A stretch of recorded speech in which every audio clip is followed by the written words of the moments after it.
How to change resolution on Roku TV online on your PC or on your mobile phone.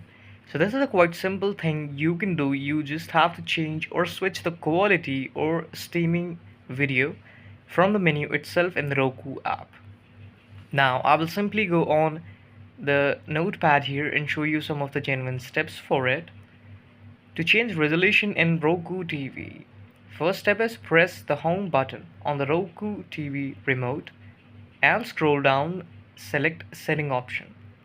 Third is you have to choose the display type, select the appropriate resolution from the available option and confirm the change and your TV's resolution will be updated. You can only do this thing with the help of official Roku TV remote.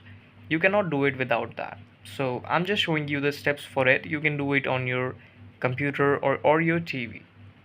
This is the video. Thank you so much for watching the video. Please subscribe to the channel for watching more updates, videos and short updates like this.